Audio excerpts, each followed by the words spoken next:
datang ke Pusat Inkubator Seramik. Hai, saya memperkenalkan diri saya dulu. Nama saya Helena anak David Kalum. Saya berasal dari Ulu Layar Betong, Sarawak. Berumur 49 tahun. Saya pengasas Helena Craft. Okey, titik permulaannya apabila saya menceburi kursus ditajak oleh Sirim Mentrit tahun 2015 sampai sekarang lah. Dari permulaannya saya khas kepada manik seramik yang diperbuat dari tanah liat. Dari itulah tercetusnya idea untuk beralih kepada pinggan. Pernah juga pekerja saya ataupun intern saya yang bertanya, kenapa puan pilih produk bermotifkan desain corak bermotifkan iban? Satu saja jawapan saya, sebab saya berbangsa Iban.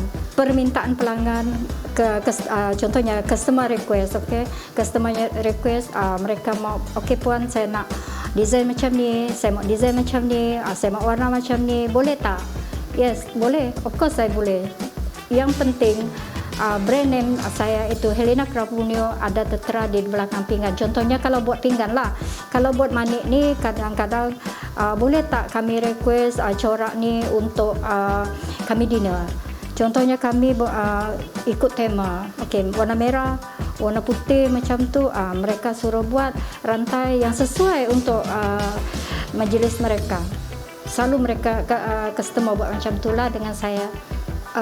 Buat masa sekarang ni, apabila saya terfikir masa MCO pertama kan dulu dalam situasi PKP macam tu, saya duduk dekat rumah.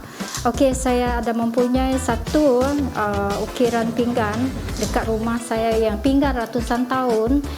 Saya terfikir alang-alang saya sudah buat biji manik ni, saya akan try. Saya akan coba untuk buat pinggan seramik. Sebab pinggan seramik yang saya ada dekat rumah kan, dia bercorak sebegini. Jadi pinggan orang dulu-dulu yang ratusan tahun, lepas tu dia ada pecah di bahagian tepi, yang mak saya bagilah.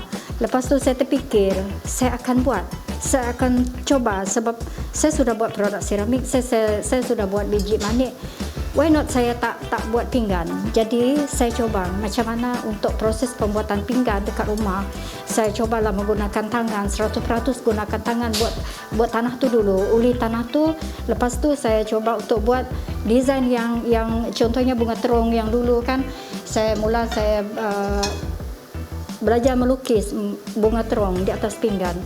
Lepas tu tak mustahil lah saya dapat buat lah. Saya macam tu lah, saya mencabar diri saya sendiri.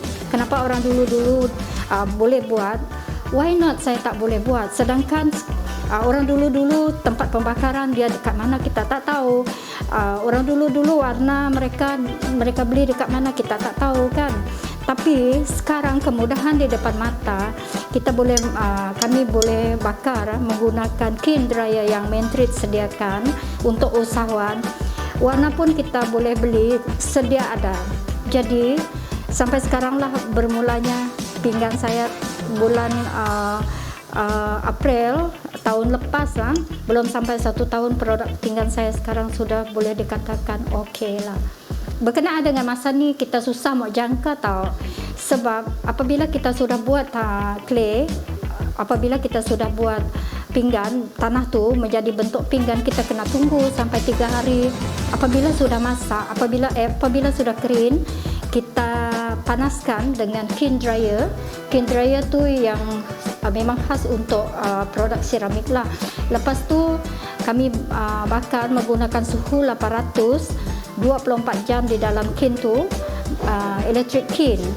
Lepas tu baru dia dapat diangkat. Lepas tu diwarna lagi, sudah diwarna mengikut warna yang kita nak, mengikut corak yang kita nak. Lepas tu baru di glass menggunakan clear glass yang kita beli dari Semenanjung. Warna tu kita order dari Australia. So lepas tu baru kita masuk ke dalam kiln sekali lagi menggunakan suhu 1080 48 jam, barulah dia masak. Cabaran tu sangatlah banyak. Cabaran pertama, sekiranya kita membakar pinggan tu, sekiranya kita membuat pinggan tu ada yang pecah, ada yang crack di bahagian tengah. Apabila dalam proses pembakaran tu, kalau suhu tak betul, kalau suhu ada tak seimbang, lepas tu pandai pecah juga. Anggaran buat masa sekarang saya boleh jawab pinggan dengan manik yang tajau ni, sebab kami belum buat pasaran lagi. Okey, pinggan ni bermula dari RM140 sampai RM700 lebih lah untuk satu pinggan. Ya. Dan manik ni, manik sekiranya biji manik saya jual RM1.40 sampai RM3.50 satu biji. Kalau rantai-rantai yang sudah siap tu saya jual RM140 untuk satu utas rantai, sampai RM300 lebih pun ada. Sebab disebabkan saya banyak ada menerima internship dari Unimas, UiTM Shah Alam. Kadang-kadang saya bertanyakan kepada mereka, saya bagi tahu dengan mereka, teruskan kerja yang anda sudah pelajari selama bertahun-tahun dekat Unimas, contohnya lah. Saya mengatakan kepada mereka, jangan sampai di sini saja.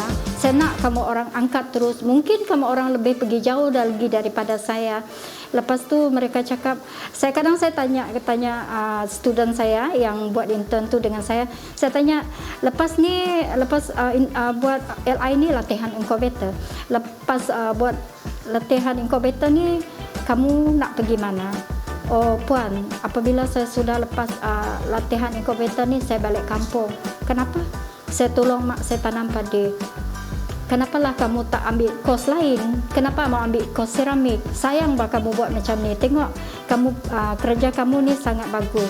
Kadang-kadang saya rasa sedih juga tengok mereka yang belajar bertahun-tahun dekat EU, apabila lepas belajar, sebab mereka tak tahu macam mana untuk mereka nak teruskan untuk buat usaha sendiri kan. Jadi kadang-kadang saya kesianlah ada budak yang dari Sabah semua macam tu. Saya nak budak-budak yang anak muda di luar sana tu yang pernah ambil kos dalam bidang seramik contohnya, teruskanlah usaha ini. Sebab tak ramai orang yang buat benda yang macam saya buat. Seperti yang banyak yang bertanya kepada saya, wartawan yang bertanya kepada saya, yang bagi tahu dengan saya, tak semua orang boleh buat seperti puan buat. Ya, contohnya pinggan. Perbadanan Kraf Tangan Sarawak memilih saya dalam memilih saya dalam program perantisan ni. Selama 6 bulan mereka membagi kemudahan kepada saya, membagi saya 2 orang pekerja, memberi saya bajet untuk beli bahan mentah selama 6 bulan. Lepas tu saya juga dipilih oleh Sarawak Craft Council yang beri saya kemudahan untuk saya melantik saya sebagai tenaga pengajar lah. Buat masa sekarang ni yang saya ungkapkan di sini, Menteri yang banyak tolong saya sebenarnya, sebab saya sampai sekarang saya masih menggunakan kilang ataupun incubator Menteri, anda Menteri. Ya. Perancangan tu sangatlah banyak. Saya nak teruskan usaha saya ni sampai ke bila-bila lah. Saya nak teruskan biar kalau boleh sampai ke luar negara. Itu saya nak. Dan satu lagi perancangan saya apabila saya duduk sebegini kan, next apa produk yang saya buat, next apa desain saya buat, ada tercetusnya idea untuk saya buat periuk, mungkin periuk tanah. Itu perancangan yang akan datang. Saya akan teruskan usaha saya. Ya, kiranya pelanggan yang nak mencari saya boleh pergi ke website saya Borneo Best Deal. Lepas tu boleh pergi ke page saya Helena Craft Borneo. Boleh juga pergi TikTok saya Helena David Kalum. Boleh juga pergi Instagram saya Helena David Kalum.